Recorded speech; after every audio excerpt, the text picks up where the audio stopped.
ஒண்ணும் இல்ல. வைஃபுல் வந்து கட் ஆயிருச்சு. என்னன்னு தெரியல. நான் மொபைல்ல வந்திருக்கேன் சார். ரெக்கார்டிங் போட்டுட்டேன் சரி சார். சரி சரி சரி. ஓகே. என்ன எல்லாரும் அந்த பிரசங்கத்தை பாத்தீங்களா?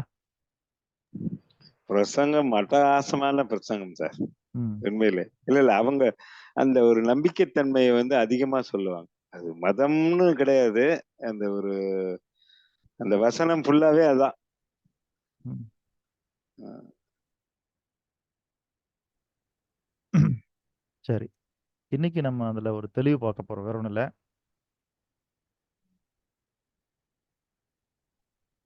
எல்லாம் எழுதுறதுன்னா எழுதிக்கங்க.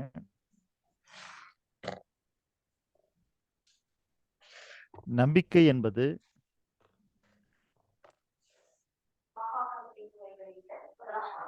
இல்லைன்னா நம்பிக்கையானது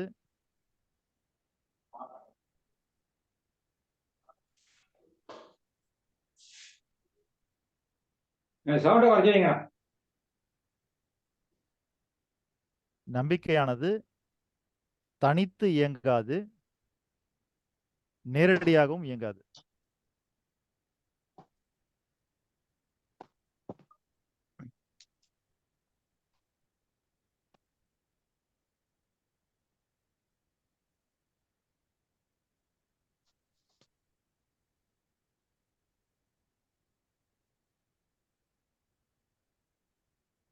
நம்பிக்கை என்பது தனித்து இயங்காது, நேரடியாகவும் இயங்காது. ம். அது புரியுதா?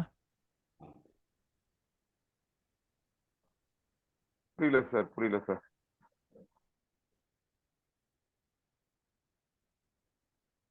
அதாவது மனிதனுக்கு தேவையான அத்தனை சத்துக்களும் பூமியில் இருக்கின்றதா இல்லையா? இருக்குது. மனிதனுக்கு தேவையான அத்தனை சத்துக்களும் பூமியில் இருக்கின்றது. இப்ப நான் நம்பிக்கைக்கு என்ன சொன்னேன்? தனித்தும் இயங்காது, நேரடியாகவும் இயங்காது. ம். அப்ப அந்த சத்துக்களை நம்ம அப்படியே நேரடியா எடுத்துக்க முடியுமா பூமியில இருந்து? முடியாது. முடியாது. பூமி என்னொன்னா அந்த சத்துக்கெல்லாம் தனித்தனியா இருக்குதா? இப்ப நோண்டுறீங்க, பூமியை நோண்டிட்டு விட்டமின் ஏ இருக்குது, எடுத்து சாப்பிட்டுக்கலாம். விட்டமின் பி இருக்குது, எடுத்து சாப்பிட்டுக்கலாம் அப்படின்னு இருக்குதா? இல்லை. இல்ல. அப்போ பூமிக்குள்ள நமக்கு தேவையான சத்து இருக்குது. ஆனா அதை என்ன பண்ண முடியாது? நாம நேரடியாவும் எடுத்துக்க முடியாது. பயன்படுத்த முடியாது. இல்ல, அது தனித்தும் இல்ல. அதே மாதிரிதான் நம்பிக்கையும்.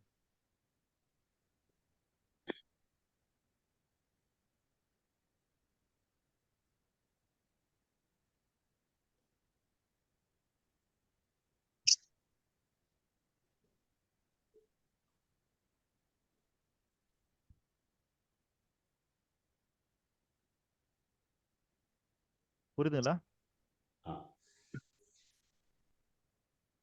எப்படி நம்ம சத்துக்களை நேரடியா பூமியில இருந்து எடுத்து நம்ம சாப்பிட முடியாதோ, அதே மாதிரி நம்பிக்கையை நேரடியா பயன்படுத்த முடியாது. பூமிக்குள்ளார எப்படி சத்துக்கள் நேரடியாக தனித்து இல்லையோ, அதே மாதிரி நம்பிக்கையும் தனித்து இயங்காது.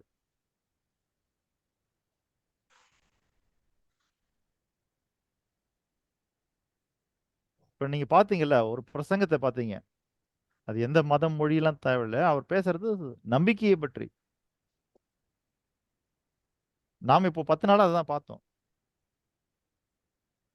நேரடியாக ஒருத்தருக்கு நம்பிக்கை அப்படிங்கறத கொடுத்தோம்னா பிடிக்க முடியுமானா பிடிக்க முடியாது.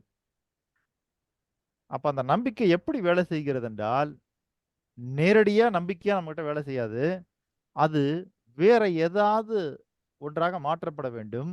அதே போல நம்பிக்கை என்பது வேறு ஒன்றை பற்றித்தான் அதை நாம் பயன்படுத்த முடியும். நீங்க ஒரு கொடி விதை போட்டுட்டீங்க, அந்த கொடி வளர்கிறது. அந்த கொடி படர்வதற்கு ஒரு கொம்பு தேவைப்படுவது போல, இந்த நம்பிக்கை என்பது நேரடியாக நம்மகிட்ட நம்பிக்கையாவே வேலை செய்யுமானா வேலை செய்யாது. வேற ஏதாவது கன்வெர்ட் ஆகணும்.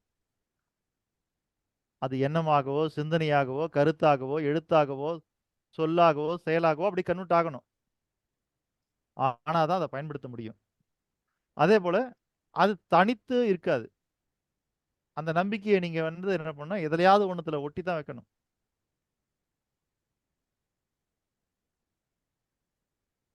ஆகவே இந்த உலகத்துல முதலில் மதங்களை தோற்றுவித்தவர்கள், கடவுளை தோற்றுவித்தவர்கள் எப்படி தோற்றுவித்தார்கள் என்றால், அவங்களுக்கு நம்பிக்கைங்கிறது புரிஞ்சிருச்சு. இத தனியா இயக்க முடியாது. இத நேரடியா குடுக்க முடியாதுன்னு. அப்ப அத என்ன பண்றாங்கன்னா, அத வந்து எது மேலயாவது சாத்தணும். புரியுதுங்களா? அத எது மேலயாவது சாத்தணும். அல்லது எதோடயாவது அத கட்டி போடணும். ஏன்னா நேரடியா குடுத்தா அது பயன்படாது. பயன்படுத்த முடியாது. அதனால என்ன பண்ணாங்கன்னா, மதம் என்கிற பெயரில், கடவுள் என்கிற பெயரில் அத கட்டுறாங்க.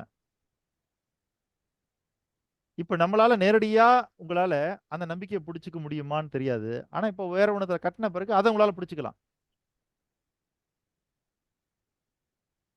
கொஞ்சம் இந்த இடம் புரியறது கொஞ்சம் சிரமமா தான் இருக்கும்.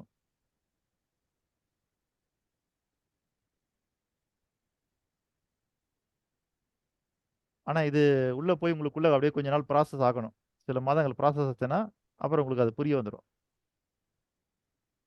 இப்ப இத மட்டும் புரிஞ்சுக்கங்க. என்ன புரிஞ்சுக்கணும் அப்படின்னா, நம்பிக்கையானது நேரடியாக செயல்படாது. சரிங்களா? அதேபோல தனித்தும் செயல்படாது.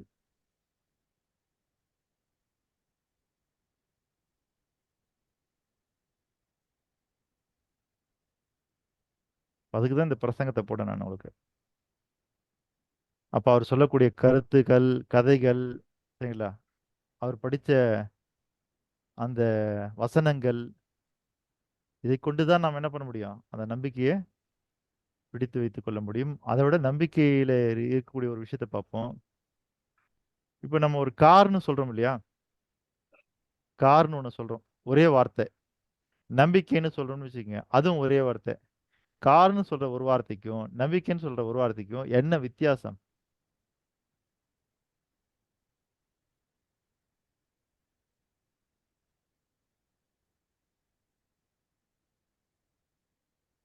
ரிப்பீட் பண்ணுங்க. காலா காரா கார் சார்.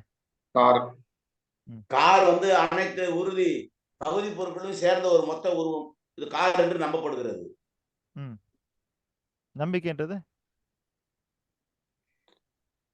நம்பிக்கை என்பது நம் செயல்பாட்டின் உறுதிப்பாடு. இல்ல நீங்க கரெக்ட்டா வந்து ஆன்சருக்கு வந்துட்டீங்க. ஓகேங்களா? கரெக்ட்டா ஆன்சருக்கு வந்துட்டீங்க. காருக்கு ஓகே ஆயிடுச்சு. நம்பிக்கைக்கு?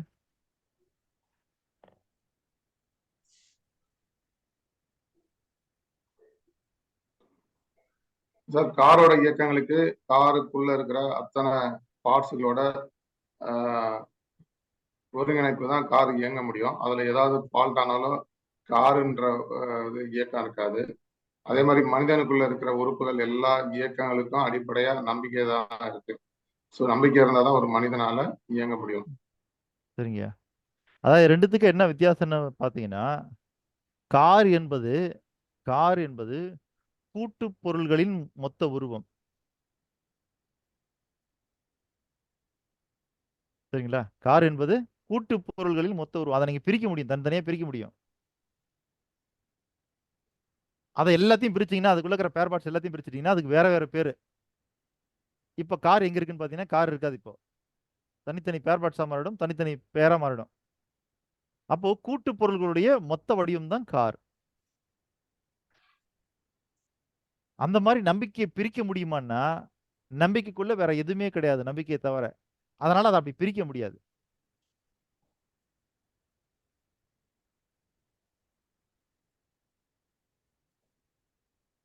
இப்ப நீங்க ஒரு கார பிரிச்சுக்கிட்டே வரீங்க, கார பிரிச்சுக்கிட்டே வரீங்க, கார பிரிச்சுக்கிட்டே வரீங்க. கடைசியா கையில ஒரு போல்டு நட் எடுத்துக்கிட்டீங்க. சரி, இல்ல ஒரு போல்டு வச்சுக்குவோம். இல்லன்னா ஒரு நெட் எடுத்துக்குவோம். கையில ஒரு நெட் எடுத்துக்கிட்டீங்க. சரில. நெட் அதுக்கு மேல பிரிக்க முடியுமா? முடியாது. முடியாது. முடியாது பாருங்க. அவ்வளவுதான். நெட் அவ்வளவுதான். அதுக்கு மேல அத பிரிக்க முடியாது. ஆனா அதே நெட் நீங்க வந்து அறிவியலுக்குள்ள குடுத்தீங்கன்னு வச்சுக்கங்க. அவங்க இன்னும் அத உருக்கி அத இன்னும் பிரிப்பாங்க. பிரிக்க முடியும். இப்படி கடைசி வரைக்கும் அத பிரிச்சுக்கிட்டே போலாம். ஓகேங்களா? அணுவா பிரிக்கலாம். அணுவா பிரிஞ்சதுக்கு பிறகு அதுக்குள்ள இருக்கிற நியூட்ரான், எலக்ட்ரான், புரோட்டான் வரைக்கும் நீங்க அப்படி பிரிச்சுக்கிட்டே இருக்கலாம். அப்போ இது எல்லாமே கூட்டு பொருளா மாறின பிறகுதான் அது காரா மாறுது. ஆனா அது ஒரு வார்த்தை தான். அந்த மாதிரி தமிழ்ல பல வார்த்தைகள் வந்துன்னா கூட்டு பொருள்களின் விளைவாக உருவாக்கக்கூடிய ஒத்த வார்த்தை இருக்குது. அதுதான் நம்பிக்கை. ஓகேங்களா? இப்ப மனுஷன் நீங்க சொல்லின்னு இது உடல் உடல் அப்படின்னு சொன்னீங்கன்னா இது கூட்டு பொருள். புரியுதுங்களா? பல உறுப்புகள் சில பல மண்டலங்களாக பல விஷயங்கள்லாம் சேர்ந்தது தான் இந்த உடல். இப்போ உடல்ன்ற ஒரு வார்த்தையை நீங்க பிரிச்சீங்கன்னா அதுக்குள்ள பல விஷயங்கள் இருக்கு இல்லையா? அந்த மாதிரி நம்பிக்கையை பிரிக்க முடியுமா? அதுக்குள்ள வேற ஏதாவது இருக்குதுன்னா வேற எதுவுமே கிடையாது. ஏன்னா அதான் இறுதி எண்டு லாஸ்ட். புரியுதுங்களா? அப்போ நம்பிக்கை என்பது அது என்னவாக இருக்குது? கூட்டு பொருள்களை உருவாக்கக்கூடிய ஒரு தனிப்பொருள். அதுதான் நீங்க பார்க்கணும். அதுதான் இந்த உலகத்திலுடைய எல்லா கூட்டு பொருள்களையும் உருவாக்கக்கூடிய தனிப்பொருள்.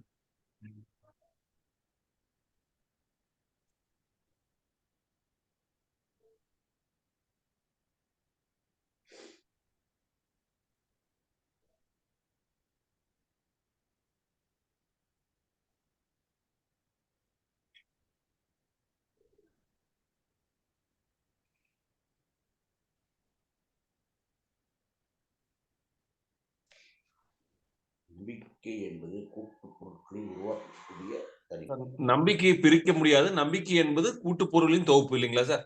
இல்ல சார், கூட்டு பொருட்களை உருவாக்கும் தனிப்பொருள்.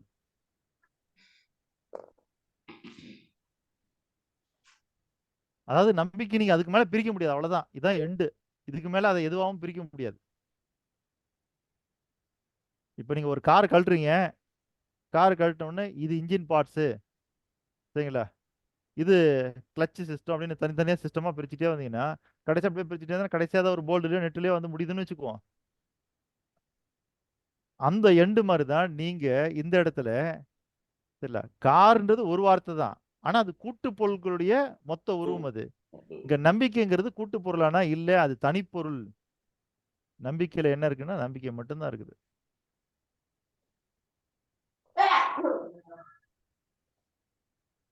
ஐயா, இந்த அளவுக்கு யாராவது நம்பிக்கையை பத்தி ஆராய்ச்சி பண்ணிருக்காங்கன்னா எனக்கு தெரியாது, சரிங்களா. இது எல்லாமே நம்முடைய ஆராய்ச்சினால கிடைச்ச விளைவுகள் இதெல்லாம்.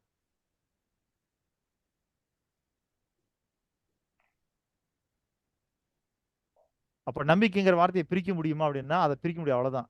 அதுக்கு மேல அதுக்குள்ள ஒண்ணும் இல்லை, வேற பொருள் இல்லைன்ற. இப்ப நீங்க யார மனிதன்னு சொல்றீங்களோ மனிதனை பிரிச்சிடலாம் நீங்க, இல்ல, இது கண்ணு காது மூக்கு வாயின்னு இது உடம்ப பிரிச்சிடலாம்.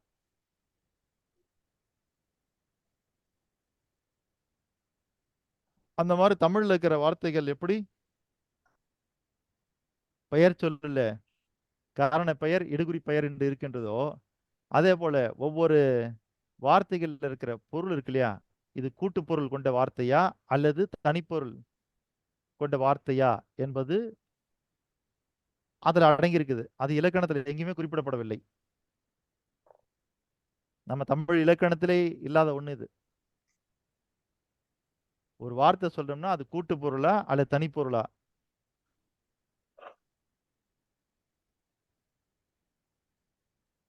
இப்ப நீர் அப்படின்றீங்க, நீர்ன்றது ஒரு வார்த்தை, ஆனா அது ஒரு கூட்டு பொருள். 2 ஹைட்ரஜன் மூலக்கூறும் 1 ஆக்சிஜன் மூலக்கூறும் சேர்ந்ததான் நீரா மாற முடியும். அப்ப அதை பிரிக்கலாம். இப்படி கூட்டு பொருள்களுடைய வார்த்தை இருக்கின்றது, தனிப்பொருளுடைய வார்த்தை இருக்கின்றது. இது இலக்கணத்துல எங்க இருக்கான்னா எனக்கு தெரிஞ்சது வரைக்கும் இல்லை. இப்போ உயிர்னு சொல்றோம் இல்லைங்களா, உயிர்னு அதுக்குள்ள வேற ஏதாவது கூட்டு பொருள் இருக்குதான்னா இல்ல, அங்க அது கிடைச்ச உயிர் தான். யாரோ ஏதாவது கேட்டீங்க? ஹலோ, சொல்லுங்க. யாராவது கேட்டாப்புல இருந்துச்சு.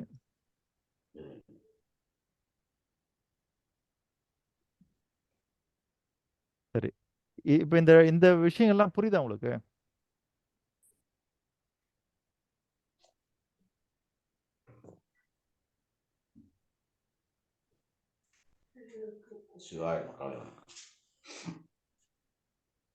அதாவது நம்பிக்கை என்பது தனித்து இயங்காது, நேரடியாகவும் இயங்காது. அதே போல நம்பிக்கை என்பது கூட்டு பொருள் அல்ல, தனிப்பொருள்.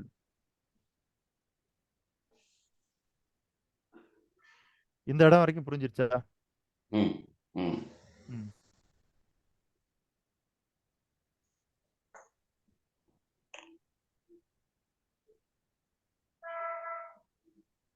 Sir Sivabalan sir. சொல்லுங்கய்யா. ஆக்சுவலா வந்து இந்த நம்பிக்கை அப்படின்னு நம்ம பார்த்துட்டே இருந்தோம். இந்த நம்பிக்கை எப்படி ஸ்ட்ராங் பண்றது அப்படிங்கிறது வந்து இன்னைக்கு நல்லா தெளிவா உணர்த்துறீங்க சார். நல்லா இருக்குது. நான் என்ன ஸ்ட்ராங் பண்ற இடத்துக்கே ஆக்சுவலா போவே இல்லையா? இல்ல அது இதுவே உங்களுக்கு எப்படி ஸ்ட்ராங் ஆயிடுச்சு. உணர்ந்துச்சுன்னு தெரியலையா? சொல்லாமலே உணர்ந்துட்டீங்களா? ஏன்னா அந்த நம்ம வந்து அந்த நம்பிக்கை கரெக்டா சொல்லிட்டீங்க. மண்ணுல இருக்கிற சத்தை வந்து டைரக்டா நம்ம எடுத்துக்க முடியாது. அப்படிங்கும் போது அதுக்கு ஏதோ ஒரு ப்ராசஸ் மூலியமா தான் சத்தை நம்ம உடம்புக்கு எடுத்துக்கிற முடியும். அப்படிங்கும் போது நம்பிக்கையே நம்ம டைரக்டா எடுத்துக்க முடியாது அப்படிங்கிறதுக்கு வந்து ஒரு கடவுள் இல்லைங்கய்யா, வச்சு நம்பிக்கை நம்மளுக்கு உங்களுக்குள்ளதான் இருக்குது. அது உங்களுக்குள்ள தான் வருது அது. ஆனா அதை நேரடியா பயன்படுத்த முடியாது, நம்பிக்கையா பயன்படுத்த முடியாது. ஆமா ஆமா ஆமா ஆமா ஆமா. இல்ல ஒண்ணு. அந்த ரெண்டாவது அந்த என்னன்னா, அது தனித்தும் நிக்காது உங்ககிட்ட. இந்த இடத்துல தான் சார் விளக்கம் தேவைப்படுது. இந்த இடத்துல தான் நம்பிக்கையில விளக்கம் வந்து தேவைப்படுது. நம்ம இப்போ ஒரு பலூன் ஆமா ஊதுறீங்கல்ல, ஆமா பலூனுக்குள்ள என்ன இருக்குது? காத்து. காற்று காத்து இருக்குதா? இருக்கு. இப்ப பலூன்ல ஊதி நீங்க காத்து கொண்டு போலாமா? கொண்டு போலாம். பலூன் சார் பலூன் பலூன் ஊதி ஊதுனா அதுக்குள்ள பெரும் காத்து பலூன். கையில கொண்டு போலாமா சார்? கொள்ளளவு போலாம். ஒரு கொள்ளளவு தான் அதுல நம்ம ஒரு கொள்ளளவு தான் அதுல காற்று உள்ளார கொண்டு போலாம். அதாங்க அதுக்கு ஒரு எவ்வளவுன்னு பலூன் கேட்கல. ஊதிட்டீங்க. இப்ப அதுக்குள்ள காத்து இருக்குது. இப்ப அந்த காத்தை நீங்க கையில கொண்டு போலாமா? கொண்டு போலாம். இப்ப பலூன் இல்ல கொண்டு உங்ககிட்ட. போலாம். இப்ப அந்த காத்தை கொண்டு போன எப்படி கொண்டு போவீங்க? கொண்டு போக முடியாது. அதுதான் நம்பிக்கை இருக்குது. அதாவது நம்பிக்கைங்கிறது இங்க காத்து மாதிரி. ஆனா அதை நீங்க கொண்டு போகணும்னா அதை எதையாவது ஒண்ணுத்துக்குள்ள வச்சுதான் கொண்டு போக முடியும். அப்போ அது தனித்து நீங்க எடுத்துட்டு போக முடியாது. அது இதுக்குள்ள வைக்கணும். சரி, அப்படிதான் நம்மளுடைய முன்னோர்கள் என்ன பண்ணாங்கன்னா, அந்த நம்பிக்கையை தனித்து எடுத்துட்டு போக முடியாது, காலத்துக்கு அதை எடுத்துட்டு போகணும் இல்லையா? அதனால தனித்து எடுத்துட்டு போக முடியாதுன்னா மதன்ற பேர்ல அதுக்குள்ள வச்சாங்க. சரிங்களா? இனம்னு அதுக்குள்ள வச்சாங்க, மொழின்னு அதுக்குள்ள வச்சாங்க, ஜாதின்னு அதுக்குள்ள வச்சாங்க, புராணம்னு அதுக்குள்ள வச்சாங்க, கதைன்னு அதுக்குள்ள வச்சாங்க, இதிகாசம்னு அதுக்குள்ள வச்சாங்க. எல்லாத்துக்குள்ளேயும் அதை வச்சுட்டாங்க. ஏன்னா தனியா கொண்டு போக முடியாது நீங்க அதை.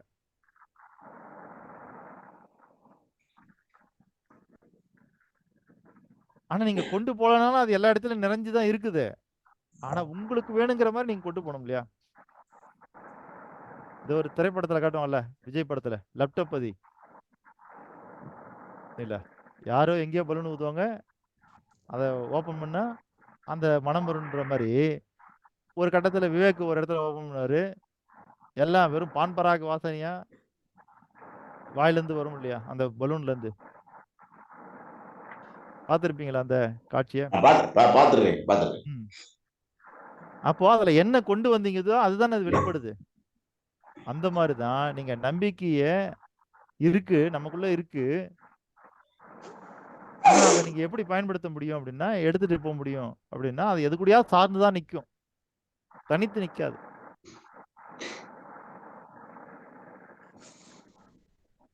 புரிஞ்சுங்களா சிவபாலன் சார்? அதாவது உங்களுக்குள்ள தான் அந்த நம்பிக்கை உருவாது. உருவானாலும் அந்த உருவான நம்பிக்கை இருக்கு இல்லையா, அது எப்படி கொண்டு போவீங்க?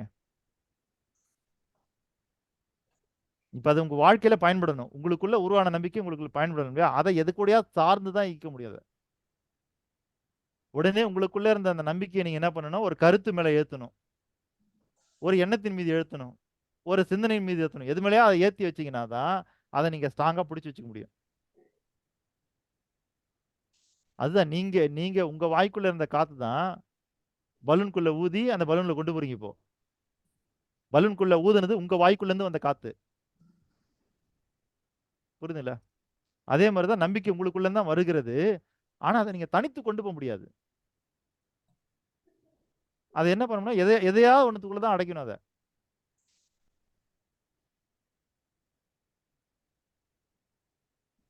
சரிங்களா?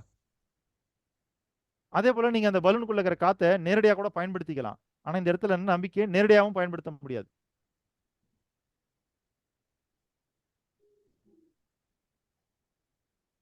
ரொம்ப முக்கியமான விஷயமா தான்.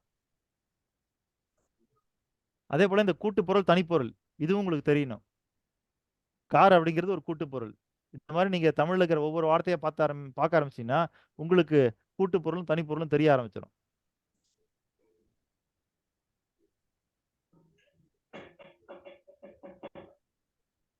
அந்த வகையில இப்போ நீங்க வந்து ஒரு காரினுடைய பேர் பார்ட்ஸ் எல்லாம் பிரிச்சு வச்சுட்டீங்க அப்படின்னா இத்தனை எண்ணிக்கையிலான பேர் பார்ட்ஸ் அப்படின்னு வரும். ஓகேங்களா? எத்தனை எண்ணிக்கையிலான பேர் பார்ட்ஸ், இத்தனை எண்ணிக்கையிலான பேர் பார்ட்ஸ்னு வரும். ஓகேங்களா? இப்போ உங்களுக்கு அதெல்லாம் தனித்தனி பேர் பார்ட்ஸா தெரியும். இப்போ ஒட்டுமொத்தமான காரே இருக்காதுங்க. இப்போ அதை மொத்தமா நீங்க கார்னு சொல்ல முடியுமானா சொல்ல முடியாது. அது கூட்டா மாறினாதான் காரு. தனித்தனியா இருக்கும்போது அதுக்கு வேற வேற பேரு. கூட்டா இருக்கும்போது காரு, தனித்தனியா இருந்தா வேற பேரு. சரிங்களா? இப்போ அந்த வேற வேற பேர் கொண்டது இருக்கு பாருங்க. அதெல்லாம் ஒண்ணு சேர்த்ததான் அது காரா மாறும். அதே மாதிரிதான் நாம் செய்யக்கூடிய செயல்கள் எல்லாம் ஒரு கூட்டு விளைவாக மாறுவதற்கான ஒரு மிக முக்கியமான பிரதான தனிப்பொருள் எதுவென்றால் நம்பிக்கை. மறுபடியும் சொல்லுங்க ஐயா. நாம் செய்யக்கூடிய செயல்பாடுகளுடைய கூட்டு விளைவை உருவாக்கக்கூடிய பிரதான தனிப்பொருள் தான் நம்பிக்கை.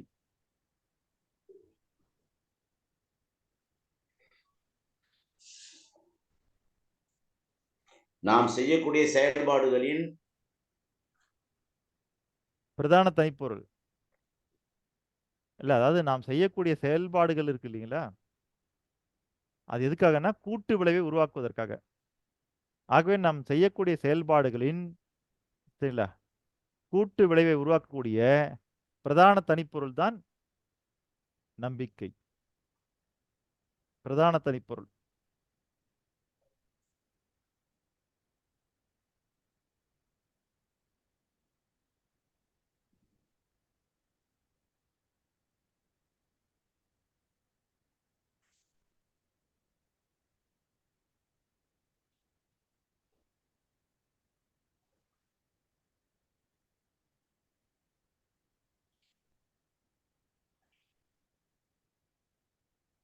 அப்ப நம்பிக்கை என்பது பிரபஞ்சம், பிரபஞ்சம் என்பது நம்பிக்கை. நம்ம ஏற்கனவே பார்த்திருக்கிறோம்.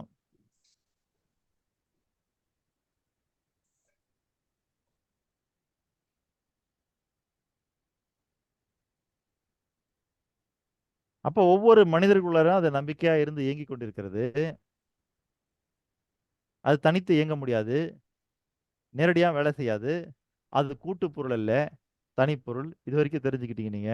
இப்போ நாம் பார்க்கக்கூடிய அடுத்த இந்த 10 நாள் எதை பற்றியது, எங்கே போக போகிறோம் என்றால், அப்படி இந்த உலகத்தில் உள்ள எல்லா பொருட்களும் சரிங்களா, மனிதன் செய்யக்கூடிய எல்லா செயல்களும் நம்பிக்கையை பற்றித்தான் செய்யப்படுகிறது.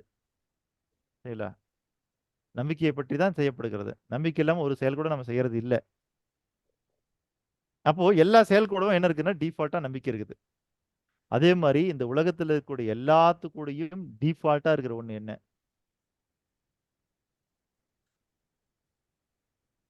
நம்பிக்கை தான் சார். இயற்கை. இல்லைங்க, நான் கேட்கறது நம்பிக்கை மனுஷனுக்கு ஓகே, இல்ல உயிருக்கு கூட ஓகே. ஆனா இந்த உலகத்துல எல்லா பொருளும் இருக்கு இல்லையா, அதுக்குள்ள டிஃபால்ட்டா இருக்கிறது என்ன? இயற்கை, பிரபஞ்சம் ஐயா.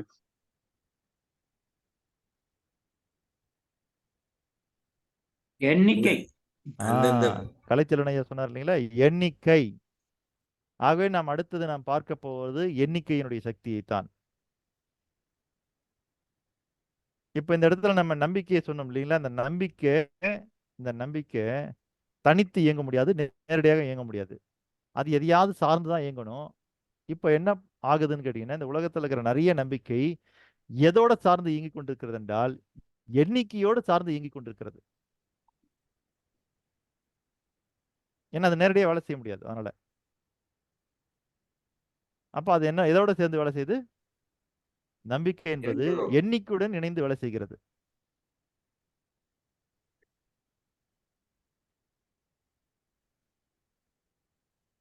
அன்பு செல்வன் ஐயா, இங்கு ஒரு பொருள் கருப்பொருள் மீது நம்பிக்கை வைத்து செயல்படுகிறது என்று பொருள் கொள்ளலாமா? உருப்பொருள் கருப்பொருள்கள் மீது நம்பிக்கை வைத்து செயல்படுகிறது என்று பொருள் கொள்ளலாமா?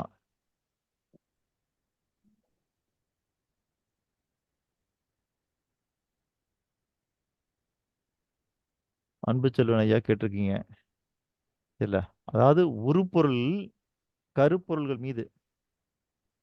ஒண்ணு நீங்க உருப்பொருளை பன்மையில சொன்னா கருப்பொருளையும் பன்மையில சொல்லணும். இல்ல, உருப்பொருள் கருப்பொருள் மீதா இல்ல உருப்பொருள் கருப்பொருள்கள் மீதா?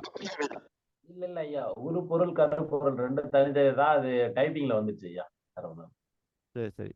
அப்போ இங்க உருப்பொருள் கருப்பொருள் மீது நம்பிக்கை வைத்து செயல்படுகிறது என்று பொருள் கொள்ளலாமா அப்படின்னு கேக்குறீங்க. ஐயா இல்ல ஒரு பொருள் மற்றும் கருப்பொருள் ஐயா, அதாவது ஒரு பொருள் மீதோ அல்லது கருப்பொருள் மீதோ நம்பிக்கை வைத்து செயல்படுகிறதா அப்படின்னு பாருங்க. அப்ப நீங்க கேட்கிற கேள்வி கரெக்டா டைப் பண்ணுமா இல்லையா? இல்லைன்னா ஆன்சர் மாறிடும்ல.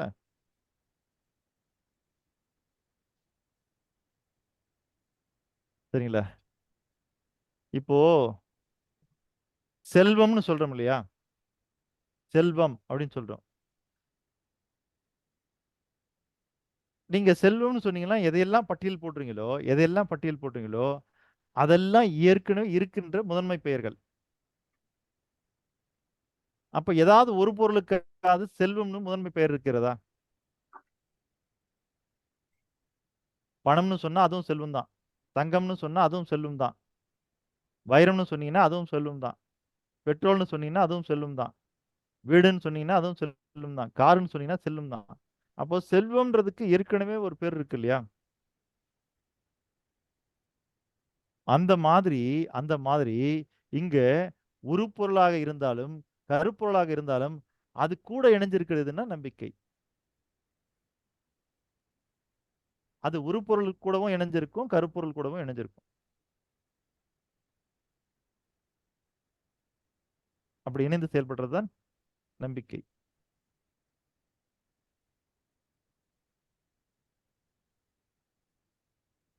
அப்ப இந்த நம்பிக்கையும் எண்ணிக்கையும் ஒன்று சேர்ந்து விட்டால் என்ன ஆகும் தெரியுங்களா? நம்பிக்கை என்பது மனித இயக்கங்கள் அத்தனைக்கும் அடிப்படை ஆதார சக்தியாக விளங்குவது. எண்ணிக்கை என்பது உலக இயக்கங்கள் அத்தனைக்கும் அடிப்படை ஆதார சக்தியாக விளங்குவது. அப்போ மனித இயக்கத்தினுடைய ஆதார சக்தியும் உலக இயக்கத்தினுடைய ஆதார சக்தியும் ஒண்ணு சேர்ந்துருச்சுன்னா அதுக்கு பிறகு அதை மனுஷனால ஒண்ணுமே பண்ண முடியாது.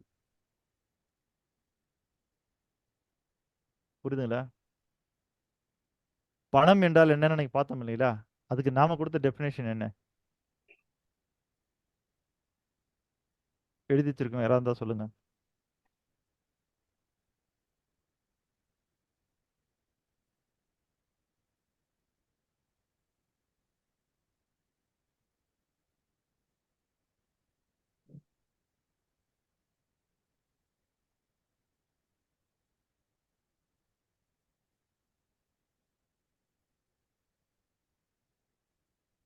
மனிதனை தவிர வேற எந்த உயிருக்கும் பயன்படாத ஒன்று பணம். இல்லையா, நம்ம ஒரு டெபினேஷன் இல்லையா? கொடுத்தோமே. ஒருங்கிணைந்த ஒட்டுமொத்த மனித இனத்தின் நம்பிக்கை அமைப்பு முறைதான் பணம். திரும்ப ஒரு தடவை படிங்க. ஒருங்கிணைந்த ஒட்டுமொத்த மனித இனத்தின் நம்பிக்கை அமைப்பு முறைதான் பணம். அமைப்பு முறை. இந்த இடத்துல நம்ம அந்த அமைப்பு முறைன்னு சொல்றோம் இல்லைங்களா? அந்த அமைப்பிலையும் முறையிலையும் என்ன இருக்குன்னா எண்கள் இருக்கின்றது. எண்கள் இல்லைன்னா அமைப்பு தோன்றாது, எண்கள் இல்லைன்னா முறை தோன்றாது. மீண்டும் ஒரு முறை படிங்க. ஒருங்கிணைந்த ஒருங்கிணைந்த அப்படின்னு ஒருங்கு அப்படின்னு வரும்போது அங்க எண்ணிக்கை வந்து விடுகிறது. ஆக ஒருங்கிணைந்த. அடுத்தது ஒட்டுமொத்த, அதுவும் எண்ணிக்கை, அங்கேயும் எண்கள் வந்திருக்கிறது. அப்புறம் மனித இனத்தின் நம்பிக்கை அமைப்பு முறைதான் பணம். நம்பிக்கை அமைப்பு முறைதான் பணம். அந்த இடத்துல நம்பிக்கைக்கு அப்புறம்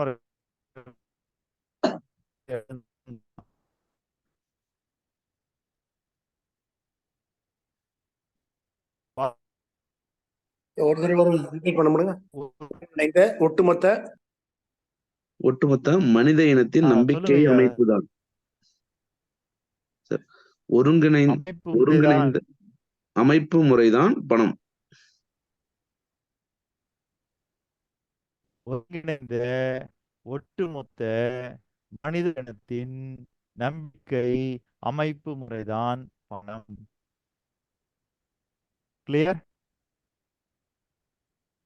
அப்போ நாம வச்சு பயன்படுத்திட்டு இருக்கிற பணத்துல ஒரு பக்கம் எது என்றால் ஒரு பக்கம்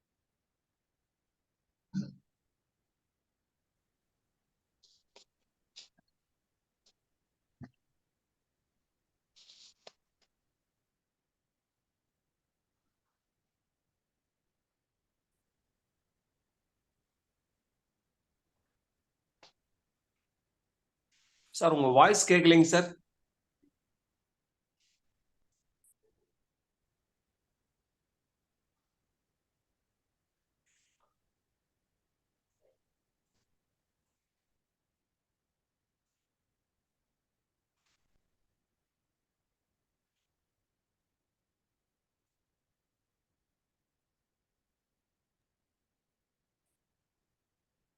சார் உங்க வாய்ஸ் கேட்கலைங்க சார். கலைச்செல்வன் சார் உங்களுக்கு கேக்குதா? இல்ல இல்ல இல்ல சார், நான் சார் வெளியில போய்ப்பாங்க போல இருக்கு. யாருக்கும் கேட்டதா தெரியல.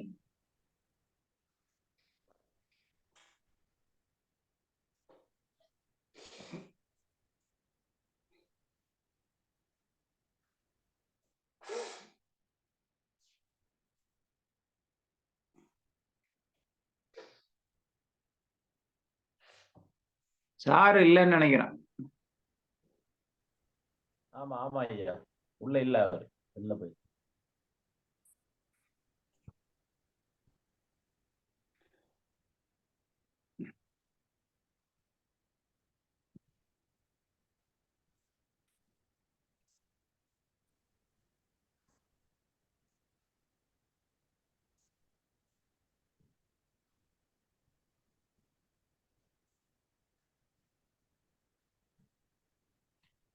ஐயா ரெட்மி யாருடையது? இதுங்கய்யா ரெட்மி நம்ம கௌதமன் ஐயா. ஓகே, வெளியே போயிடுச்சு. சார் புரிஞ்சிருச்சா? இவ்வளவு நாளா நம்ம நம்பிக்கையை பத்தி பார்த்துட்டு வந்தோம். அடுத்தது என்ன பார்க்குறோம்? எண்ணிக்கை பத்தி பார்க்க போறோம். அதுக்கு முன்னாடி நம்ம ஒண்ணு பார்த்துடுறோம். எதில் தெளிவடைஞ்சணும்னா, பணம் என்பது எப்படி ஒட்டுமொத்த மனித இனத்தினுடைய நம்பிக்கை அமைப்பு முறை அதில் செயல்படுகிறதோ, அதே போல இந்த பிரபஞ்சத்தினுடைய ஒட்டுமொத்த சக்தி எதுவென்றால் எண்கள். அந்த எண்களுடைய சக்தியும் அதில் வேலை செய்யுது. எண்ணிக்கை இல்லாமல் பணம் இல்லை. புரிஞ்சுதுங்களா? அப்போ பணம்னா ஒரு பக்கம் நம்பிக்கை, இந்த பக்கம் எண்ணிக்கை, இது ரெண்டும் சேர்ந்ததான் பணம்.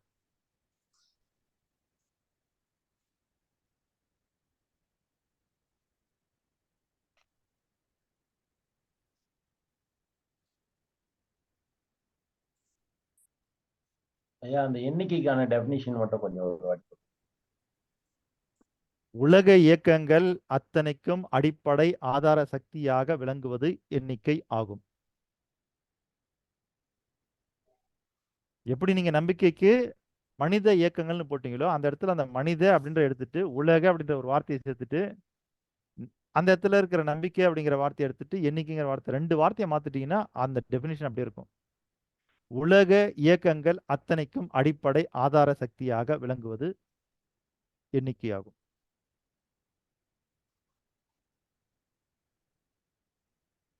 என்னங்க கிளியரா? அப்போ பணம் அப்படிங்கிறத என்ன இருக்குன்னா, ஒன்று மனித சக்தியாக விளங்கக்கூடிய நம்பிக்கை, இன்னொன்று பிரபஞ்ச சக்தியாக விளங்கக்கூடிய எண்ணிக்கை. இது ரெண்டும் இருக்குதால நாமெல்லாம் நினைச்சிட்டு இருக்கோம் பணத்தை மனுஷன் உருவாக்குனான்னு. பணத்தை மனுஷன் உருவாக்கி இருக்கலாம், ஆனா அதுக்குள்ள இருக்கிற சக்தி ஒண்ணு மனித சக்தி, இன்னொன்னு பிரபஞ்ச சக்தி. இது ரெண்டு சக்தி அதுக்குள்ள இருக்குது. அதனாலதான் ஒரு மனுஷன்லாம் அதை ஒன்றும் பண்ண முடியாது.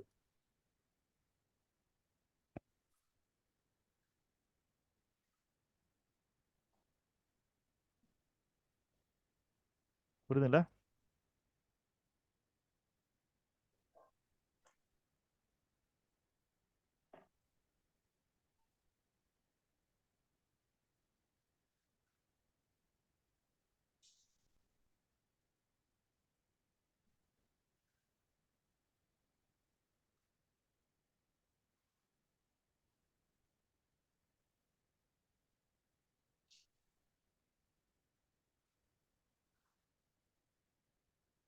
நம்பிக்கை. நம்பிக்கையில் எண்ணிக்கையை சேர்த்தால் அது பணமாகிறது. நம்பிக்கையில் எண்ணிக்கையை சேர்த்தால் அது பணமாகிறது. எண்ணிக்கையில் மீண்டும் நம்பிக்கையை சேர்த்துக் கொண்டே இருந்தால் அது பெரும் செல்வமாக மாறுகிறது. இவ்வளவுதான் கான்செப்ட். ஐயா மறுபடியும் சொல்லணும். நம்பிக்கையில் எண்ணிக்கையை சேர்த்தால் அது பணமாகிறது. இருங்க ஐயா.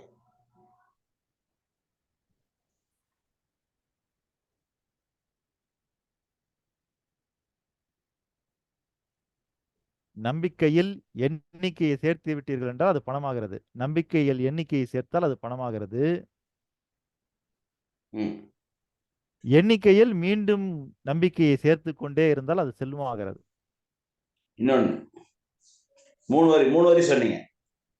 மொத்தமே தான் சொன்னேன். சரிங்களா? முதல்ல நம்பிக்கை கூட எண்ணிக்கை சேர்த்தா அது பணமாகிறது. அதுக்கு பிறகு அந்த எண்ணிக்கையில மீண்டும் மீண்டும் நம்பிக்கையை சேர்த்து கொண்டே இருப்பது உங்களுக்கு செல்வமாக மாறுகிறது.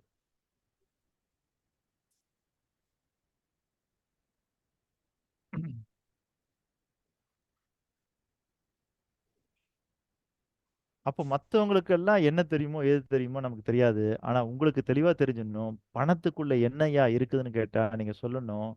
மனுஷனை இயக்கிற நம்பிக்கையும் இந்த பிரபஞ்சத்தை இயக்கிற எண்ணிக்கையும் 2 சேர்ந்ததுதான் பணம். நீங்க நல்லா எடுத்து அதை பிரிச்சு மேய்ஞ்சிங்கன்னா, பணத்தை பிரிச்சு மேய்ஞ்சிங்கன்னா, அதுல நம்ம நம்பிக்கையும் எண்ணிக்கையும் தவிர வேற எதுவுமே இருக்காது. வேற என்ன இருக்கு யோசிச்சு பாருங்க. நான் இங்க இருந்து யோகானந்த சாருக்கு சரிங்களா 1 லட்சம்னு போட்டு ஒரு நம்பர் அனுப்புறேன். ஓகேங்களா? வாட்ஸ்அப்ல 1 லட்சம்னு ஒரு நம்பர் வருதுன்னு வச்சுக்கோங்க. அவர் அதை பார்த்து சந்தோஷப்பட மாட்டாரு. ஆனா ஜிபேல வந்ததுன்னு வச்சுக்கோங்க, அதே நம்பர் பார்த்து அவர் சந்தோஷப்படுவாரு. ஏன்னா பணமா வந்துருச்சுன்னு அவருக்கு தெரியும். சரிங்களா? இதே வாட்ஸ்அப்ல மட்டும் வந்திருந்ததுன்னா அது வெறும் நம்பரா தான் வந்திருக்குது. அதுக்கு சந்தோஷப்பட மாட்டாரு. அப்போ இங்க வந்து அந்த நம்பரு ஜிபே வழியா இருந்தா அது பணம். அப்ப அந்த நம்பர் பார்த்து சந்தோஷப்படுவாரு. படுவீங்களா இல்லையா? அப்ப நான் வெறும் நம்பர் தானே அனுப்பிச்சேன். நம்பருக்கு ஏன் சந்தோஷப்படணும்? ஜிபேல நான் அனுப்புற பணம் இருக்கு இல்லையா, அந்த பணத்துக்கெல்லாம் கவர்னர் கையெழுத்து போட்டிருக்காரா? இல்ல. அப்புறம் அனுப்பப்பட்ட வழி, அனுப்பப்பட்ட சாதனம். எந்த சாதனம் வேணா இருக்கட்டும் ஐயா, நான் பணம் தானே அனுப்பிச்சேன். அந்த பணத்துல இந்தியன் கவர்மெண்ட் ஆர்பிஐ கவர்னருடைய கையெழுத்து இல்லையே, யாருமே கேட்கலையே. ஆனா ஏத்துக்கிறோமே நம்ம. அந்த செயல்முறைக்கு வந்து ஒப்புதல் கொடுத்திருக்காங்க சார். என்னங்கய்யா? அந்த மாதிரி வந்து ஜிபேல, பேபால்ல, பேடிஎம்ல பணம் அனுப்பலாம் அப்படின்னு அரசு வந்து ஒப்புதல் கொடுத்திருக்காங்க. அதுக்கு வந்து autonomous body reserve bank of India governor அவருமே அதுக்கு கன்கரன்ஸ் கொடுத்திருக்காரு. இல்லைங்கய்யா, இதெல்லாம் கொடுத்திருந்தாலும் இதெல்லாம் கொடுத்திருந்தாலும் நாம் அனுப்புற அத்தனை பணமும் பிசிக்கலா இருக்குது. புரியுதுங்களா? நான் 1 லட்ச ரூபா ஒருத்தருக்கு பணம் அனுப்புறேன்னா அது வெறும் நம்பரை தான் போய் சேருது. ஆனா அதுக்கு உண்டான 1 லட்ச ரூபா பணம் பேங்க்ல பிசிக்கலா இருக்கணும். சரிங்களா? அப்படி பிசிக்கலா இல்லாத ஒரு பணத்தை தான் இப்ப கவர்மெண்ட்டே கொண்டு வந்திருக்காங்க. அதுக்கு பேர் தான் டிஜிட்டல் மணி. அது பிசிக்கலா இருக்கணும்ன்ற அவசியம் இல்லை. அந்த பணம் வந்ததான் உங்களுக்கு இல்ல வெறும் நம்பரை மட்டும் நீங்க வச்சுக்க முடியும். ஏன்னா பல பேருக்கு புரியல. என்னடா இது டிஜிட்டல் மணின்னு ஒண்ணு கொண்டாந்துருக்காங்க, நாம இப்ப பணமே டிஜிட்டலா தான் அனுப்புறோம், இதுக்கு என்ன வித்தியாசம் சொல்லுங்க அருணகிரி சார். சார் அதுதான் இப்போ அமெரிக்காவுல வந்து ஒவ்வொரு நாட்டோட அந்த இறையாண்மை இல்லைன்னா கிராம், டாலர், யூரோ, ரூபா. அருணகிரி சார் நீங்க சொல்ல வர்றது சரியா கேட்கல. இப்போ அமெரிக்காவில் வந்து ஒருத்தர் ரைட் ஃப்ரம் பிகினிங்ல இருந்தே வந்து கிரெடிட்லயே எல்லாமே பண்ணிட்டு இருப்பாரு. அவர் மணி இருக்கா இல்லையானாலும் வந்து கிரெடிட் வந்து எல்லாருமே பயன்படுத்திட்டு இருப்பாங்க. இங்க வந்து பணம் இருந்தாதான் வந்து அவர் வந்து செல்வந்தர், அதையுமே வெளியே காட்டிக்க மாட்டாரு. கம்மியா தான் அவரோட நடை உடை. சார் வாய்ஸ் பிரேக் ஆகுது சார், வாய்ஸ் பிரேக் ஆகுது. இங்க உள்ள சுபாவம் அது. ஹலோ சார், வாய்ஸ் பிரேக் ஆகுது, சரியா கேட்கல சார். அருணகிரி சார் உங்க வாய்ஸ் பிரேக் ஆகுது. பிரேக் ஆகுது, அருணகிரி முழுசா சார், கேட்கல. அருணகிரி சார் நீங்க பேசுறது எதுவுமே கேட்கல.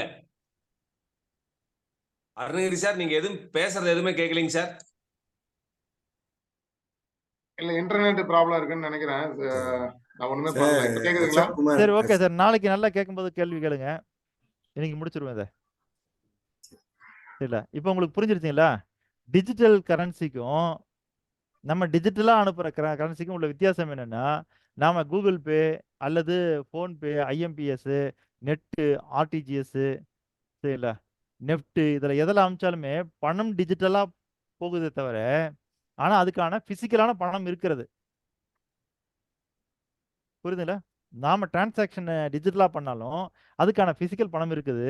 ஆனா இப்ப நம்ம கவர்மெண்ட்டே வெளியிட்டாங்க என்னன்னா, அது டிஜிட்டல் மணி, அது பிசிக்கலா இருக்காது, டிஜிட்டலா மட்டும்தான் இருக்கும். ஆகவே டிஜிட்டல் மணிக்கும் நாம டிஜிட்டலா அனுப்புற மணிக்கும் உள்ள வித்தியாசம் இதுதான். புரிஞ்சிருச்சா? இல்ல அந்த டிஜிட்டல் மணிலயே நீங்க பணம் இருந்தாதான் சார் டிஜிட்டல் மணியா இருக்கு. உங்கள்ட்ட பணம் இருந்தாதான் அந்த டிஜிட்டல் மணி யூஸ் பண்ற மாதிரி வச்சிருக்காங்க. இல்ல இல்லையா? அப்ப பணம் இல்லாம எப்படி அனுப்ப முடியும்? அதுக்கு வேல்யூ, அதுக்கு பிசிக்கல் மணி வேண்டியது இல்ல. இல்ல அதுக்கு நீங்க ஒரு வேல்யூ கொடுத்தாதான் அந்த டிஜிட்டல் மணியை வாங்குறீங்க. இப்ப பேங்க்ல நீங்க 1000 ரூபாய் கட்டினா 1000 ரூபாய்க்கு பணம் தரதுக்கு பதிலா இந்த டிஜிட்டல் கோடா தர்றாங்க, நம்ம அடுத்து அனுப்புறோம். இல்லையா, இன்னும் டிஜிட்டல் மணி மக்களுடைய புழக்கத்துக்கே வரல. இப்போதைக்கு ஸ்டேட் பேங்க் ஆஃப் இந்தியா மட்டும் தான் பயன்படுத்துறாங்க. இல்ல எல்லா பேங்க்லயும் வந்துருச்சே சார், யூஸ் பண்ணல. இல்ல சார், இன்னும் வந்துன்னா மக்கள் கிட்ட புழக்கத்துக்கு வரல. அது பேங்க் கண்ட்ரோல்ல தான் இருக்குது. Okay okay okay okay okay. இல்ல பேங்க் டு பேங்க் கண்ட்ரோல்ல மட்டும் தான் இப்ப இருக்குது சார். இன்னும் மக்களுடைய புழக்கத்துக்கு இது வரல. சரி, அதாவது பணம் பிரிண்ட் பண்றது கோல்டு பேஸா வச்சு, ஓகேங்களா? ஒரு நாட்டுக்கிட்ட எவ்வளவு கோல்டு இருக்குதோ அதை பேஸ் பண்ணி பணம் உருவாக்குறாங்க. அப்படி உருவாக்குற பணம் வந்து பிரிண்ட் பண்ணி நம்ம கிட்ட பிசிக்கலா கொடுத்து வச்சிருக்காங்க. இப்போ நம்ம டிரான்சாக்ஷன் பண்ணிக்கிறதுல என்னன்னா, அந்த பிசிக்கல் பணத்துக்குண்டான வேல்யூ தான் டிரான்சாக்ஷன் பண்ண முடியும். சரில, இப்போ இந்த இந்தியாவில் மொத்தமா வந்துன்னா ஒரு 10 லட்சம் கோடிக்கு தான் நோட் இருக்குதுன்னா, அந்த 10 லட்சம் கோடிக்கு உண்டான டிரான்சாக்ஷன் தான் நீங்க ஜிபேலையோ, ஐஎம்பிஎஸ்லயோ, நெஃப்ட்லயோ, ஆர்டிஜிஎஸ்லயோ எல்லாத்தையும் பண்ணிக்க முடியும். அப்போ அதுக்கு சேம் வேல்யூ கொண்டு பிசிக்கல் மணி இருக்கும். சரிங்களா? நாம பிசிக்கலா இருக்கிற மணியை தான் நம்ம என்ன பண்ணோம், டிஜிட்டலா யூஸ் பண்ணிக்கிறோம். ரெண்டையோட டோட்டல் 10 கோடி தான் இருக்கணும், கரெக்டா?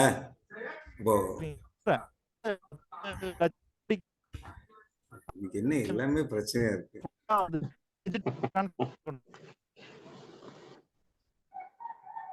அசோக் சார், இப்ப நீங்க பேசுறது கேட்கலீங்க சார். ஆரம்பம் முதல் முடிவு வரை ஒரே பிரச்சனையா தான் இருக்கு உங்களுக்கு. Net problem sir. நான் பேசுறதாவது கேக்குதா சார் எல்லாருக்கும்? அன்ஸ்டேபிளா இருக்கு நெட். சார் இப்போ கேக்குதா எல்லாருக்கும்? கேக்குது. அப்போ 10 லட்சம் கோடிக்கு உண்டான பிசிக்கல் வேல்யூ இருந்ததா நீங்க அதை டிஜிட்டலா டிரான்சாக்ஷன் பண்ணிக்கிட்டே இருக்க முடியும். ஆனா இப்போ கவர்மெண்ட் கொண்டு வந்திருக்கிறது, போன வருஷம் கொண்டு வந்திருக்கிறது என்னன்னு பாத்தீங்கன்னா, டிஜிட்டல் மணினே கொண்டு வந்திருக்காங்க. அது மணிக்கு பேரு டிஜிட்டல் மணி, இல்ல அதாவது டிஜிட்டல் கரன்சி. அப்ப அதுக்கு ரெகுலர் கரன்சிக்கும் டிஃபரன்ஸான்னு கேக்குறேன். அந்த 10 அதாங்க யார் ரெகுலர் கரன்சி இருக்கா இல்ல உள்ளேயா வெளியே? அந்த 10 லட்சத்துக்கு இப்போ நான் உங்களுக்கு 100 ரூபாய் கூகுள் பேல அனுப்புறேன்னு வச்சுங்க. ஆமா, 100 ரூபாய் என்கிட்ட இருக்கணும், அப்பதான் அனுப்ப முடியும். இல்ல அதுக்கு வந்து கவர்மெண்ட்ல 100 ரூபாய்க்கு வந்தனா பிசிக்கல் மணி இருக்கணும். Okay okay. அது எங்கேயோ ஒரு இடத்துல இருக்கணும். சரி, ஏதோ ஒரு அக்கவுண்ட்ல தான் நம்ம அனுப்ப முடியும். ஆமா. இல்ல அடுத்த டிஜிட்டல் மணி வந்துட்டா அதுக்கு பிசிக்கல் மணி இருக்க வேண்டிய அவசியம் இல்ல. நான் அனுப்பிச்சேன்னா டிஜிட்டல்லயே உங்களுக்கு வந்து சேர்ந்துரும். அதுக்கு ஏதாவது ஒரு சோர்ஸ் இருக்கணும்ல சார்? அதுக்கு கோல்டு தான் சார் சோர்ஸ். சோர்ஸ் வந்து கோல்டு தான். ரைட். அப்போ நீங்க சொல்ல வர்றது என்னன்னா, கோல்டு வந்து காமன், அது வந்து பிசிக்கலா ஒரு பார்ட் இருக்கு, கோல்டு ஒரு தான் பார்ட் பேஸ். கோல்டு தான் பேஸ். சரிங்களா? இப்ப நம்ம என்ன பண்ணோம்னா, இப்ப கோல்ட பேஸ் பண்ணி நம்ம நோட் அடிக்கிறோம் இல்லையா? ஆமா ஆமா அதுக்கு பதிலா நம்ம என்ன பண்ணோம், டிஜிட்டலே நோட்டை உருவாக்கிக்க போறோம். Okay okay okay. அப்ப நீங்க இப்படி புரிஞ்சுட்டீங்க சார். 100 ரூபாய் கோல்டு இருக்குன்னு வச்சுக்கோங்களேன். ஒரு ஒரு 10 ரூபாய் டிஜிட்டல் நோட்டா அடிக்கிறீங்க, மீதி 90 ரூபாய் பிசிக்கலா இருக்கு. அப்படிதான். ஆனா 100 ரூபாய் கோல்ட பேஸ் பண்ணி தான் இந்த ரெண்டுமே பிரிய போகுது. கரெக்டா? ஆமா ஆமா ஆமா. கரெக்ட். நான் என்ன நினைச்சுக்கிட்டேன்னா, நாங்க புரிஞ்சது 100 ரூபாய் கோல்டு பிசிக்கலாவும் 100 ரூபா இருக்க போது, டிஜிட்டலா 100 ரூபா வரப்போதான்னு கேக்குறேன். அப்படி இல்ல அப்படி வராது. ஆனா பேஸ் வந்து 100 ரூபாய் கோல்ட பேஸ் கோல்டு தான். அது வந்து 2 கேனலா புரியுது. ஒண்ணு வந்து பிசிக்கலா புரியுது, ஒண்ணு டிஜிட்டலா புரிய போகுது. ஓகே ஓகே, புரிஞ்சுக்கிட்டேன். புரிஞ்சுச்சா? ஓகே சரி. இப்போ நம்ம பார்த்துட்டது பணம். அப்ப பணத்துல என்ன இருக்குன்னா, ஒன்று நம்பிக்கை, இன்னொன்று எண்ணிக்கை. அது புரிஞ்சிருச்சா? புரியுது. இது வரைக்கும் புரிஞ்சிருச்சா? ஏன்னா நம்மளுடைய மெயின் பாடத்திட்டம் அதுதான். ஏன்னா அது உங்களுக்கு புரியணும். ஏன் நம்ம நம்பிக்கையிலேருந்து பாடத்தை நடத்திட்டு வரோம், ஏன் எண்ணிக்கையிலேருந்து பாடத்தை நடத்திட்டு வரோம்னா, நான் பணத்துல என்ன இருக்குன்னு கேட்டீங்கன்னா, நம்பிக்கையும் எண்ணிக்கையும் மட்டும்தான் இருக்குது, வேற எதுவும் கிடையாது. இப்ப கிளியரா? இன்னைக்கு பாடத்திட்டம் இவ்வளவுதான். இன்றைய பாடத்திட்டம் நிறைவு செய்கின்றோம். மணி 6 நாள் ஆச்சு. நிறைவு செய்து விடலாம். யாருக்காவது கொஸ்டின் இருக்குதா? நம்பிக்கை சம்பந்தமா கொஸ்டின் சார். சொல்லுங்க ஐயா. கேக்குதுங்களா? வாய்ஸ் முதல்ல கேக்குதுங்களா? கேக்குது. எல்லாருக்குமே வந்து நாளை விடியும் என்ற நம்பிக்கையோடு தான் இருக்கிறார்கள். ஆனால் சிலர் மட்டுமே மரணம் அல்லது அந்த நம்பிக்கை முழுமையடையாமல் போகிறது. என்ன காரணம்? அதாங்க ஐயா, அதுக்கு என்ன காரணம்னு கேட்டீங்கன்னா, நீங்க வண்ணங்கள் இருக்கு பாருங்க. இப்ப உங்ககிட்ட 4 வண்ணம் இருக்குது. அந்த வண்ணத்தை எடுத்து நீங்க ஒவ்வொரு வண்ணமா மிக்ஸ் பண்ண ஆரம்பிங்க. எந்த வண்ணம் அதிகமா மிக்ஸ் பண்றீங்களோ அதுக்கேற்ற மாதிரி அந்த கலர் மாறும். ஓகேங்களா? இன்னும் சொல்ல போனா, நமக்கு நம்ம இருக்கக்கூடிய கலர் காம்பினேஷன்ல இன்னைக்கு ஆயிரக்கணக்கான கலர்ஸ் இருக்குது. ஆனா அதுக்கெல்லாம் பேஸ் வந்துன்னா 4 கலரோ 6 கலரோ தான். இல்ல ஆர்ஜிபி தானே சொல்லுவோம். Red, blue, green. அது ஆர்ஜிபி 3 கலரு. அதுக்கடுத்து இப்போ வந்துன்னா சிஒய்எம்கே 4 கலரு. சிஒய்எம்கே.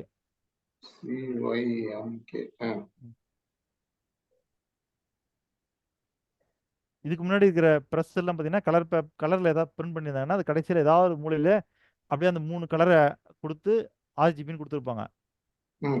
இப்போ வரதெல்லாம் பார்த்தீங்கன்னா, அந்த 4 கலர் கொடுத்து சிஒய்எம்கேன்னு இருக்கும். சி வந்து காம்போசிட்டா என்னது?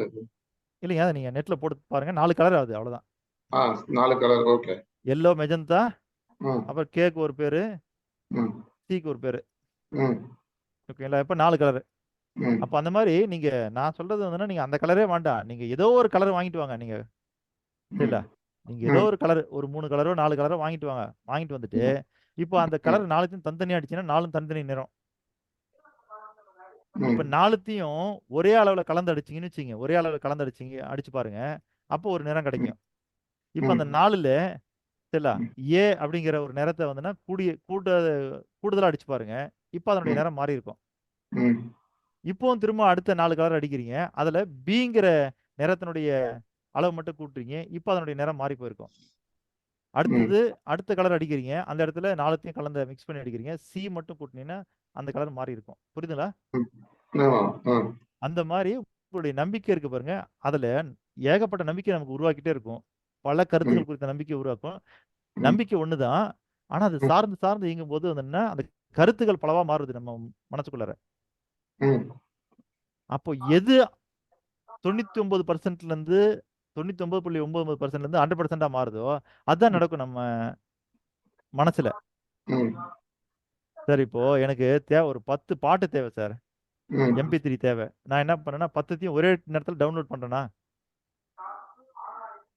நீங்க சிஸ்டத்துல பாத்தீங்கன்னா 10மே ஒரே நேரத்துல டவுன்லோட் ஆகும். பாத்தீங்கன்னா தெரியும். ஆனா எல்லாம் டவுன்லோட் ஆகியிருக்க பர்சன்டேஜ் வேற. எது 100% ஆகுதோ அது கம்ப்ளீட் ஆயிடும். கம்ப்ளீட் ஆனா அது மட்டும் தான் உங்களால பாட்டு கேட்க முடியும்.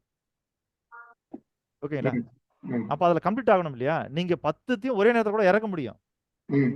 ஒண்ணா இறங்கிட்டே இருக்கும். என்னன்னா எத்தனை இறக்குறீங்களோ அதுக்கேற்ற மாதிரி அதனுடைய வேகம் குறையும். ஸ்பீடு குறையும். ஓகேங்களா? ஓகே. ஆனா என்ன நடக்கும்னு கேட்டீங்கன்னா எது கம்ப்ளீட் ஆயிடுச்சோ அது பாட ஆரம்பிச்சிடும். ம். அதே மாதிரிதான் உங்களுக்குள்ள நிறைய நம்பிக்கை இல்ல, அதுல 99.99% இருக்கு இல்லையா? ம். அதெல்லாம் வேலை செய்யாது. அப்ப எது 100% போட்டு வச்சிருக்கீங்களோ அதுதான் வேலை செய்யும். ஸோ அதுதான் அந்த ஓகேங்களா? சில பேரோட ஜேர்னி தொடராம போறதுக்கு காரணமா? சில பேருடைய ஜேர்னி தொடாம போறதுக்கு காரணம் என்னன்னா அந்த 100%. ம். சரிங்களா? நீங்க என்ன பண்ணாலுமே அவங்களுக்குள்ள தெரியும் நம்ம 100% இன்னும் கொஞ்ச நாள் வாழ்வோம்னு. ம். சரிங்களா? அதாவது இன்னைக்கு படுக்கிறாங்க அப்படின்னா நாளைக்கு எந்திரிப்பா நினைச்சா படுப்பாங்க, ஆனா எந்திரிக்கல அப்படின்றத நீங்க கேக்குறீங்க. ஆமா. ஆனா பொதுவா எப்படின்னு கேட்டீங்கன்னா இந்த பிரபஞ்சத்துல எப்படி ஃபார்முலா இருக்குன்னு கேட்டீங்கன்னா ஒருத்தருக்கு மரணத்திற்கு 10 நாளைக்கு முன்னாடி அவருக்கு மரணம் ஷோகாஸ் நோட்டீஸ் கொடுத்துரும். ம். அவருக்கு தெரிஞ்சிடும் ம். நோட்டீஸ் வந்தாச்சுன்னு, நமக்கு மரணம் ஆனா நிச்சயம். சொல்லிட்டு இருப்பாங்க, நான் இன்னும் கொஞ்ச நாள் தான் இருப்பேன், இன்னும் ஒரு மாசம் தான் இருப்பேன் அப்படிலாம் சொல்லுவாங்க. அவ்வளவுதான். அதுதான் அவங்களுக்கு வந்து மரணம் வந்து ஷோகாஸ் நோட்டீஸ் அனுப்பிச்சாச்சுன்னு அர்த்தம். ம். ம். ஓகே. சரி, இது இது இது எல்லாருக்குமே அப்ளிகபிளா? எல்லாருக்குமே தெரியுமா? எல்லாத்துக்குமே அப்ளிகபிள். யூனிவர்ஸ்ல இருக்கவங்க எல்லாத்துக்கும் அப்ளிகபிள், யாராவது வெளியே இருந்தா அப்ளிகபிள் இல்ல. இல்ல நான் சொல்றது உலகத்துல இருக்கிறவங்களுக்கு, யூனிவர்ஸுக்கே போவானா, உலகத்துல இருக்கிறவங்களும் அப்ளிகபிள்.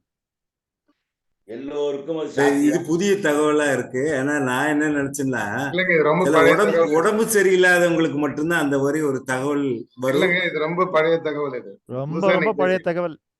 இல்ல பழைய தகவல். நல்லா இருக்கிறவங்களுக்கு ஷோகேஸ் நோட்டீஸ் வந்ததாக எனக்கு தெரியலையே சார்.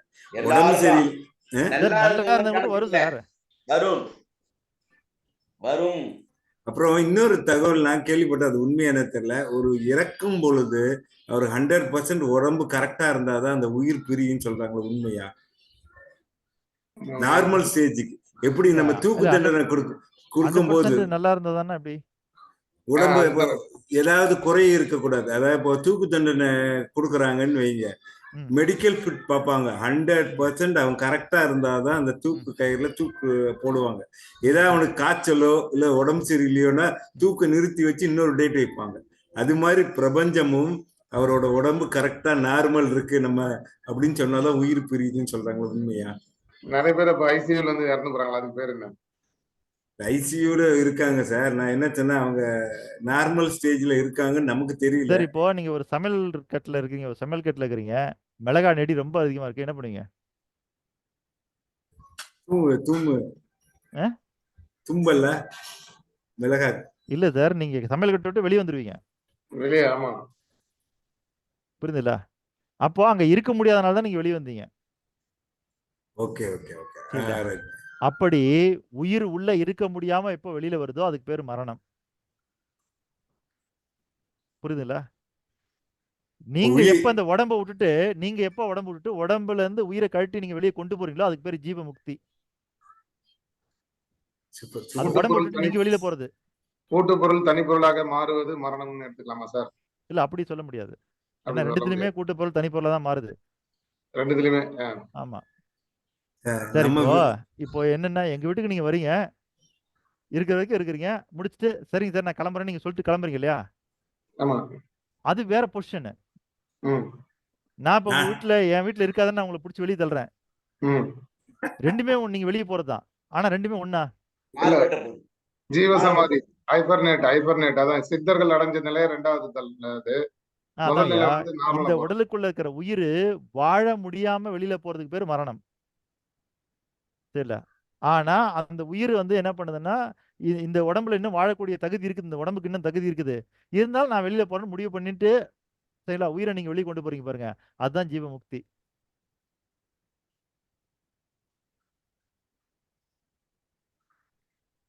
உடம்ப விட்டுட்டு நாம வெளியில போறது இல்ல, தானா வெளியில போறது வந்து மரணமா? நம்மளா முயற்சி பண்ணி வெளியே அந்த உடலை விட்டு வெளியே. அதாங்கய்யா, உயிர் உடம்புக்குள்ளார வாழ முடியாத தன்மை ஏற்பட்டு இனிமேல் அது இருக்க முடியாதுன்ற தன்மை ஏற்பட்டு அது வேற வழி இல்லாம வெளியில போகுது இல்லையா, அது மரணம். அதை தொடர்ந்து கேள்வி வந்து அதுக்கு பதில், இப்ப ஒரு குழந்தை பிறக்குது, அது அந்த உடலை விட்டு அந்த குழந்தையோட உயிர் போயிடுது, அது வாழ முடியாமன்ற நிலையில போல.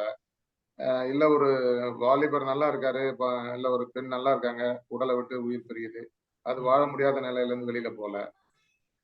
அப்படி இல்ல ஆமாங்கய்யா, அதெல்லாம் வாழ முடியாம வெளியே போகுது, அதான் சொல்ல வரேன். அந்த வாழ முடியாத நிலைமை என்பது திடகாத்திரத்தை வச்சு சொல்லக்கூடாது. ஏதோ ஒரு பிரபஞ்ச சக்தி அது வாழ முடியாம பண்ணுது. அருணகிரி சார், குழந்தையா இருந்தாலும் இளைஞர்களா இருந்தாலும் நீங்க அந்த உடம்பு மட்டும் பாக்குறீங்க. இல்ல உடம்பு மட்டும் இல்ல. இப்ப ஒரு குழந்தை பிறக்கிற குழந்தை வந்து 1,00,000 குழந்தைக்கு 10 குழந்தை இல்ல ஒரு 10% குழந்தை இறந்து போகுதுன்னா அது வாழ முடியாத நிலைமைன்றது வந்து அது நீங்க பாக்குற வியூல வந்து இல்ல எப்ப எதனால அது இறந்து போகுது சொல்லுங்க. அந்த குழந்தை ஏன் இறந்து போகுது? அதுதான் நானும் கேட்கிறேன். அது வாழ முடியாதனால இறந்து போகுது. அதுதான் டிசைட் பண்ண முடியாது, நம்ம டிசைட் பண்ண முடியாது. அதுதான் ஐயா, அது வாழ முடிஞ்சதுன்னா வாழ்ந்திருக்கும் இல்ல, அது வாழ முடியாதனால இறந்து போகுது.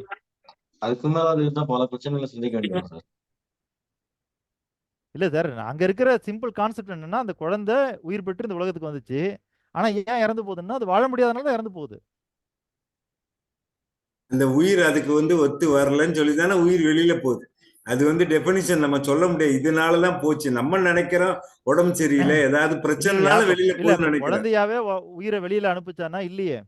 ஆமா, இல்ல. அப்போ இப்ப சித்தர்கள்லாம் அடைகிற மாதிரி குழந்தையாவே ஜீவ சமாதி அடைஞ்சிருச்சானா இல்ல. அதுக்குள்ள வந்த உயிர் வாழ முடியாதனால வெளியே போகுது.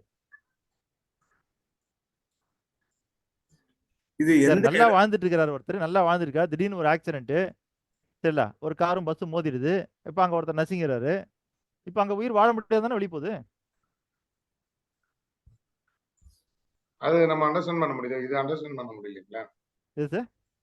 இல்ல இப்ப ஒரு ஆக்சிடென்ட், விபத்துனால ஏற்படுற உடல்நிலை சரியில்லை, அது ஓகே, அது அண்டர்ஸ்டாண்ட் பண்ண முடியுது. ஐயா, நான் சொல்ல வர்றது என்னன்னா, நிகழ்வு என்னவாக வேணாலும் இருக்கலாம். ஆனா உயிர் இல்லாம உள்ள இல்லாம வெளியில போறதுக்கு காரணம் என்ன? வாழ முடியாதனால தான்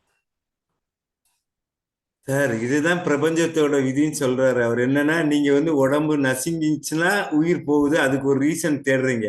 உங்களுக்கு வெளிப்பட்ட ரீசன் அது தெரியுது. அதே உயிர் அந்த உடல்ல வேற ஏதோ ஒரு ரீசன், நமக்கு கண்ணுக்கு தெரியாத ரீசன்ல அது போயிடுது. அது வந்து எந்த ரீசன் நம்ம டிஃபைன் பண்ண முடியாது அப்படிங்கிறாரு. கான்செப்ட் அதான். ஐயா இப்படி யோசனை பண்ணி பாருங்க. விழுந்து இருப்பாங்க, ஆக்சிடென்ட் ஆயிருக்கும், நல்லா இருக்க, இறந்து போயிருப்பாங்க. ஆனா ஒரு சிலர் கும்முறி கூடையில வாரி போய் சேர்ப்பாங்க, அவங்க போயிட்டு வந்துடுறாங்க. அதுதான் சொல்லுவாங்க, புல் தட்டி உள்ள வாழறதுக்கான சரியில்ல தன்மை இல்லாதனாலதான் வெளியே போகுது. சிலவங்க சொல்லுவாங்கல்ல, புல் தட்டி உயிர் இழந்தவனு இருக்கிறான், போர்ல போய் போர் புரிந்து வின் பண்ணவனு இருக்கிறான். ரெண்டு இருக்கு. அப்போ வந்து அந்த இடத்துல வந்து பிரபஞ்சம் தான் டிசைட் பண்ணுது. நம்மளோட புலன் அறிவு கேட்டு நம்முடைய மருத்துவ ஆய்வுகள்லாம் என்ன சொல்லுதுன்னா, பிறக்கும் போதே குறைபாடுள்ள குழந்தைகள் இறந்து விடுகிறது. அப்போ ஏதோ ஒரு குறை இருக்குன்றாங்க அவங்க. அது என்ன குறை நமக்கு தெரியல. பிறக்கும் போது குறைபாடுகள் இருக்கிறது, புரியுதுங்களா? அந்த குழந்தை தான் இறந்து போகுது. அப்போ அது ஊட்டச்சத்து குறைபாடோ அல்லது உறுப்புகளுடைய வளர்ச்சி குறைபாடோ ஏதோ ஒரு குறைபாடு சொல்றாங்க. ஆனா அவங்க வார்த்தை என்னதுன்னா குறைபாடு. பிறக்கும் பொழுதே குறைபாடு உள்ள குழந்தைகள் இறந்து போகிறார்கள். புரியுதுங்களா? அப்படிதானங்க ஐயா? அப்போ அந்த குறைபாடு அப்படிங்கிறது என்னன்னா, உங்களுக்கு உயிர் வாழ்வதற்கான தன்மையில ஏதோ ஒன்று குறையுது. ஓகேங்களா? அது என்னவா வேணா இருக்கலாம், நமக்கு தெரியல. அது ஆனா என்னவா வேணா இருக்கலாம். மொத்தத்துல அந்த உயிர் உள்ள வாழ முடியல, அதனாலதான் அது வெளியே போகுது. ஓகேங்களா? அவ்வளவுதான். அருமை அருமை அருமை சார். நன்றிங்க, நன்றி. சரி, இன்றைய வகுப்பினை நிறைவு செய்யலாம். மீண்டும் நாளை காலை 5 மணிக்கு சந்திக்கலாம். நன்றி கூறி விடைபெறுகிறேன். நன்றி, வணக்கம். சொல்லுங்க ஐயா. ஏழுமலை. நான் சொல்ல ரெடியா இருக்கேன். சொல்லுங்க ஐயா, 2 பேரும் சேர்ந்து சொல்லுங்க. உலக மக்களின் நன்மைக்கான கூட்டு பிரார்த்தனை. உலக மக்களின் நன்மைக்கான கூட்டு பிரார்த்தனை. உலகின் எல்லா உயிர்களையும் படைத்த சர்வ வல்லமையும் ஈடு இணையில்லா சக்திகளின் பிறப்பிடமாக உள்ள இயற்கை பேராற்றலின் மாபெரும் சக்தியாக எங்களின் ஆழ்மன நம்பிக்கையாக எங்களுக்குள் பெருக்கெடுத்தோடும் நேர்மறை ஆற்றலே அனுதினமும் உற்சாக ஊற்றாயிருந்து நாங்கள் அனைவரும் சகல ஐஸ்வர்யங்களுடன் ஆனந்தமயமான ஆரோக்கிய வாழ்வினை பெற்று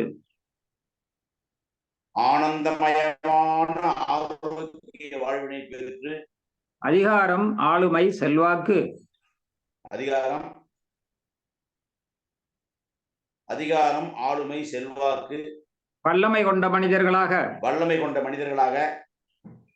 ஞானம் புகழ் வெற்றிகளை அடைந்து நாங்களும் எங்கள் குடும்பமும் பரிபூர்ண திருப்தியுடன் நிறைந்த செல்வ செழிப்புடன் மிகவும் நிம்மதியான வாழ்வினை வாழ்ந்து வருகிறோம். எங்களுக்கு நிம்மதியான வாழ்வினை அளித்த இயற்கை பேராற்றலின் பெருங்கருணைக்கு எங்களின் மனமார்ந்த நன்றி, எங்களின் உணர்வுபூர்வமான நன்றி, எங்களின் ஆத்மார்த்தமான நன்றி. நன்றி. வாய்ப்புக்கு நன்றி ஐயா. நன்றி. அனைவருக்கும் நன்றி.